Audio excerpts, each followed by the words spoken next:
a return to court to face the killer of their daughter. The family of Zhang Yingying arrived at Peoria Federal Court for day one of sentencing. The jury has already found Brendt Christensen, seen here arriving in this prison van, guilty of kidnapping and killing Zhang. The task now for the jury to decide whether Christensen should remain in prison for the rest of his life or be sentenced to death. Christensen's father is expected to testify during sentencing. In opening statements, the court heard that Christensen's family had a long history of mental illness. Defense attorneys told the jury that Christensen suffered from depression, mental illness, and alcohol abuse. They argue that executing Christensen will not undo the loss to Zhang's loved ones. The prosecution began its opening statement by quoting the last entry in Zhang's diary. It read, "Life was too short to be ordinary."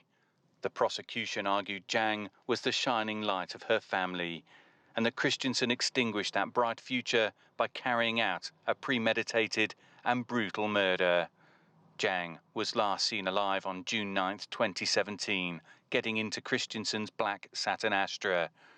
Authorities say her blood and DNA were discovered inside Christensen's apartment and car. Her body has never been found. Earlier in the trial, the prosecution played recordings to the jury of Christensen talking to his then-girlfriend Tara Bullis, who was wearing an FBI wire. On them, Christensen was heard boasting about how he had killed Zhang. It was unbelievable. Like, she was just wounded. So I chopped her head off. That was the end of it, right?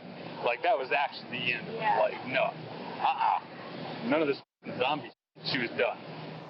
The sentencing phase of the trial is expected to last around 2 weeks. For a death sentence to be passed down, the jury must reach a unanimous decision. If just one juror disagrees, then Christensen will be spared the death penalty, and he will instead serve the rest of his life behind bars.